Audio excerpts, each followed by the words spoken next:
So in the creation of self, I'm developing this argument for a particular view of the soul, as you point out, and I call it the Neo-Cartesian view, which is largely a term of art, referencing a set of views about soul, personhood, consciousness in relation to the body that goes back to Rene Descartes, or finds its influence in Rene Descartes, and finds its a lot of the sort of essential ideas in Descartes' understanding.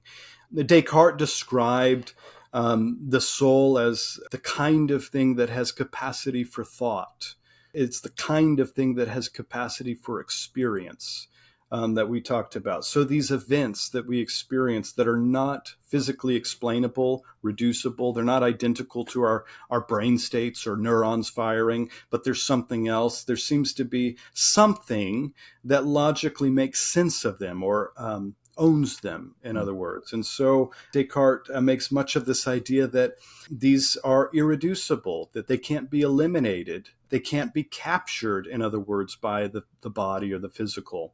And so these cluster of ideas seem to comprise what it means to be, or at least give some description, some content to what it means to be a soul. A soul is a subject of experience or subject of thoughts. And that's roughly the definition that I'm working with in the creation of self.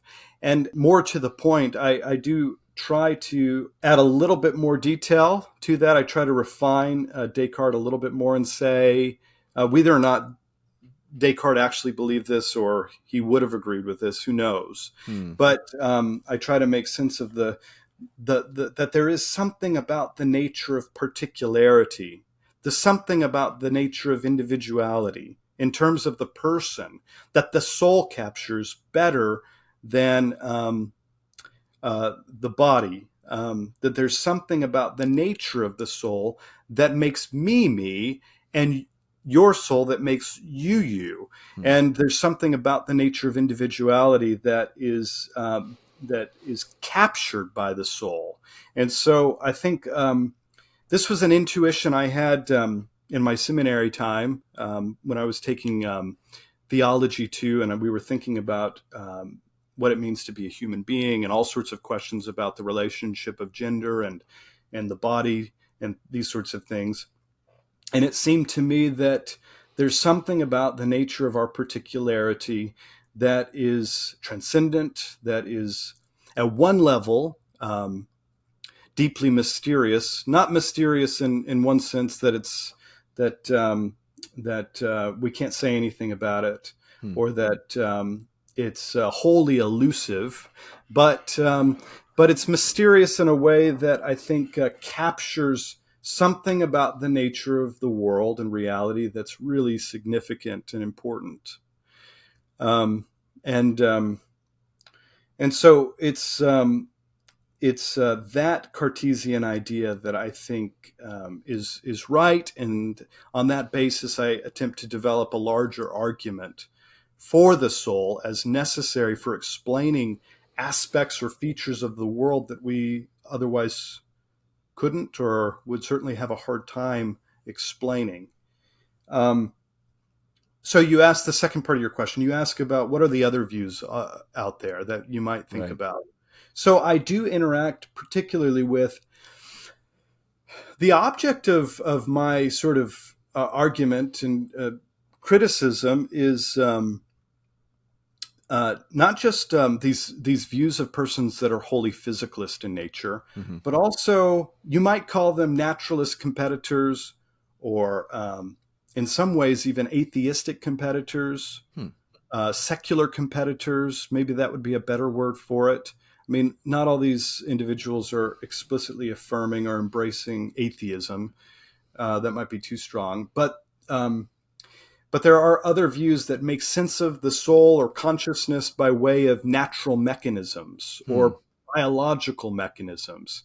And there's an underlying sort of belief or thought in much of contemporary philosophical and scientific literature, science and religion literature, that we can make sense of persons by way of, or the origins of persons by way of these sort of general biological or evolutionary mechanisms.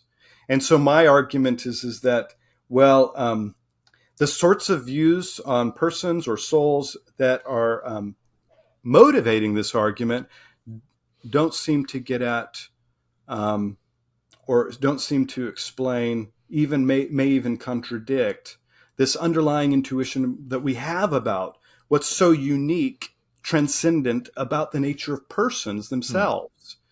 They lack the explanatory resources to make sense of those things. And in fact, I suggest in many places that some may be contradictory, some may just lack the resources altogether to make sense of the fact of personhood. And their resources are limited in explaining the origins of personhood or the origins of this particularity that is so mysterious at one level, unique, and something that makes me. There's something about the biological and even biological mechanisms that are inadequate to explain or make sense of the fact that I come into existence or you come into existence. Certainly, there's something about the nature of your parents, your progenitors, that give to you a certain life, a biological life. There's certainly a gifting of genetics and history and all sorts of things that are real. But there's also something about the nature of you that makes you that biological explanations fall short in accounting for.